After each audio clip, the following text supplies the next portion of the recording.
Yes, let's continue with the topic why there was a need for the economic reforms. क्या क्या कारण रहे कि गवर्नमेंट को पुरानी policy LQP policy of license, quota and permit में बदलाव करना पड़ा।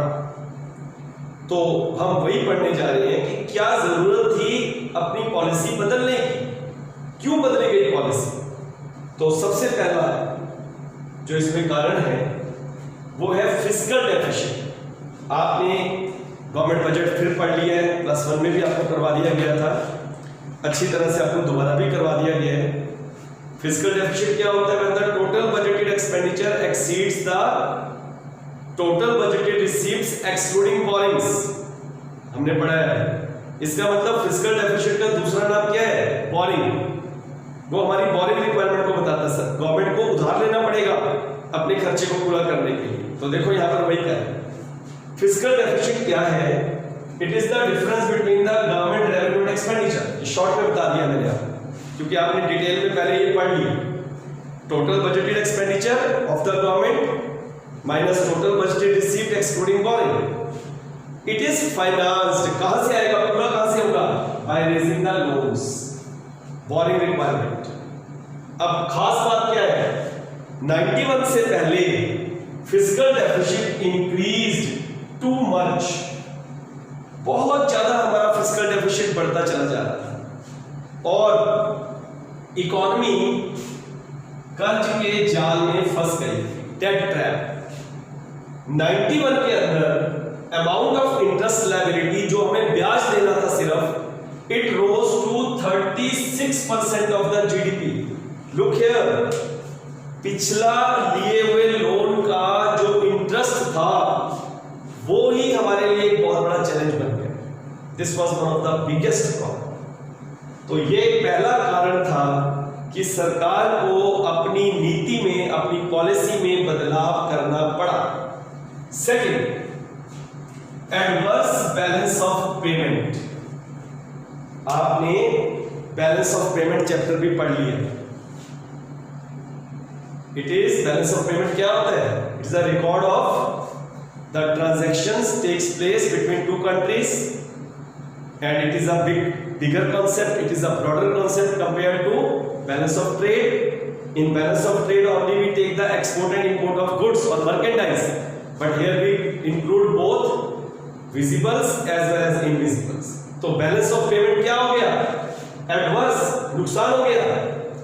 जो बैलेंस ऑफ पेमेंट डेफिसिट हमने पढ़ा था, where the autonomous inflow of the foreign exchange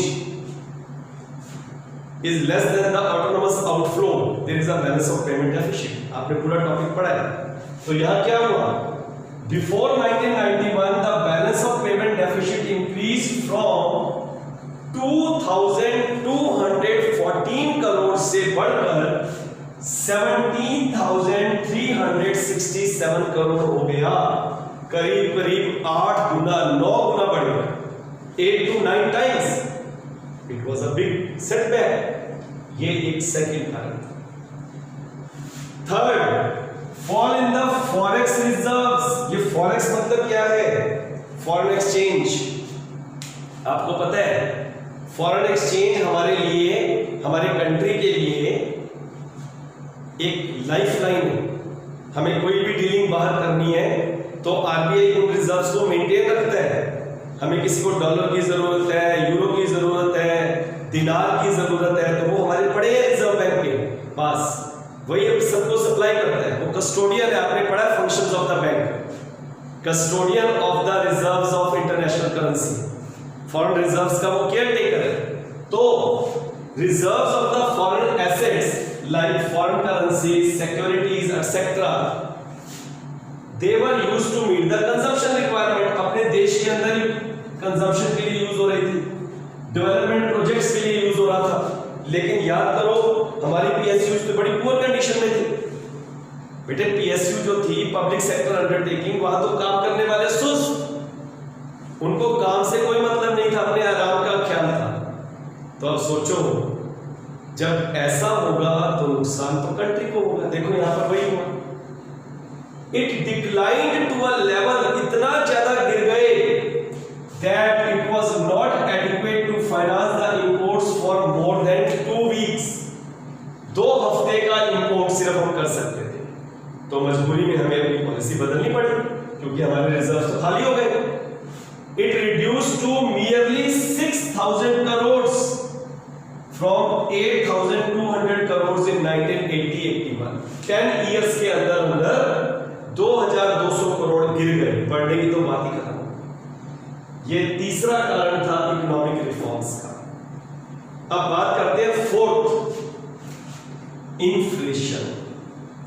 लगातार जब कीमतें बढ़ती जाएं, इसे महंगाई, इन्फ्लेशन कहते हैं। इसके उलट होता है डिफ्लेशन, कीमतों का गिरना। अब कीमतें क्यों बढ़ती हैं? 2 ही कारणों से बढ़ती हैं।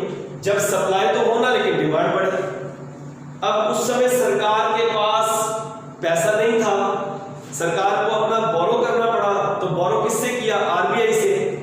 आरबीआई से जब बोरो करते हैं इसको बोलते हैं डेफिसिट फाइनेंसिंग। उससे क्या होता है?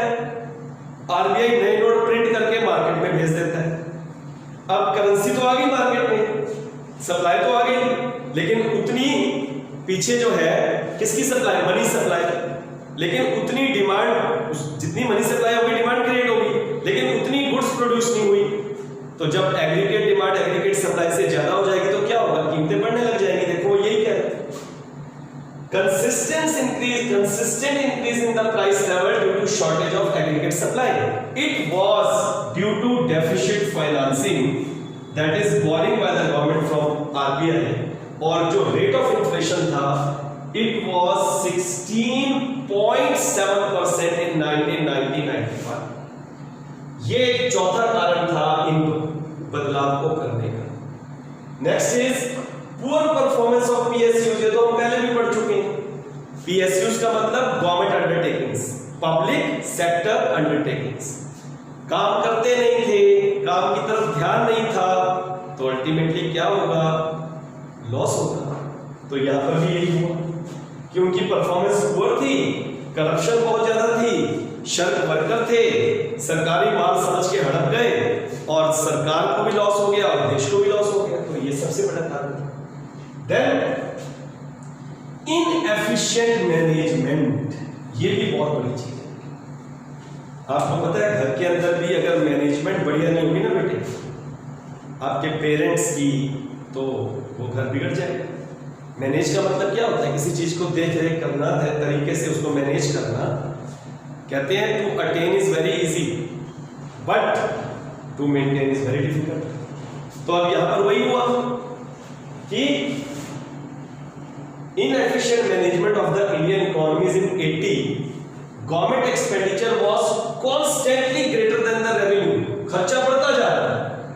क्यों? Due to the faulty management। इससे क्या हुआ? The rules and the laws aimed at controlling the economy ended in hampering the process of growth and development। जो रूल बनाए गए थे कि इकोनॉमी को अच्छा करेंगे, आगे लेकर जाएंगे, है ना, जिनका काम था कि रूल्स जो भी कंट्रोल करेंगे इकोनॉमी को, पर क्योंकि मैनेजमेंट ही फॉल्टी थी, उसी में कमी थी, इसलिए उसने हमारे ग्रोथ और डेवलपमेंट को हैम्पर कर दिया, उसे रोक दिया।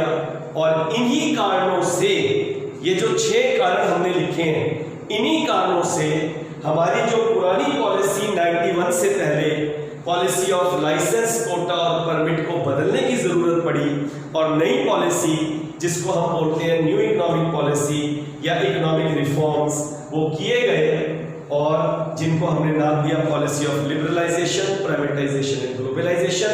अब अगला टॉपिक जो मैंने आपको बताया था, हम पढ़ेंगे क्या क्या रिफॉर्म्स किए गए लिबरलाइजेशन में, प्राइवेटाइजेशन में, ग्लोबलाइजेशन में। तो ये हम अगले लेक्चर में सुनेंगे। तब तक आप इसको अच्छी तरह से रिवाइज कर लीजिए।